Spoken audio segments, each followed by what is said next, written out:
తింటే హైదరాబాద్ బిర్యానీ తినాలి, చూస్తే మా సింగారం తల్లి జాతర చూడాలి. నిజంగా మేమైతే నైట్ బాగా ఎంజాయ్ చేసాం ఫుల్గా. మొత్తం వీడియో అయితే చూపించాను కానీ జస్ట్ మేము ఎంజాయ్ చేసిన మూమెంట్స్ అయితే మాత్రం చూపిస్తాను.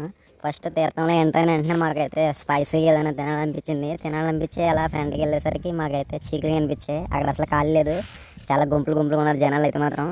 లోనికి వెళ్ళి చీకులు తీసుకోవడం జరిగింది. తీసుకొని టేస్ట్ అయితే చూస్తాం. నిజంగా టేస్ట్ చాలా బాగుంది, బాగా ఎంజాయ్ చేసాం. అది అయిపోయింది, మంచి స్పైసీగా ఉన్నాయి. ఆ తర్వాత చిన్నపిల్లలు ఎక్కేటువంటి రంగుల రత్నం అయితే ఎక్కేసి తిరిగేసిన తర్వాత పెద్ద జెంట్ వీల్ ఎక్కుదాం అనిపించింది. వెంటనే చూసాం, కింద చూస్తుంటే లాస్ట్ ఇయర్ కానీ ఇది బాగా పెద్ద ఉంది, ఎంత ఉంది ఎట్రా బాబు ఎలాగ అనిపించి భయం వేసింది. కానీ మొత్తానికి అయితే టికెట్స్ అయితే తీసుకున్నాం. ఫైనల్గా తీసుకొని ఎక్కడం అయితే జరిగింది.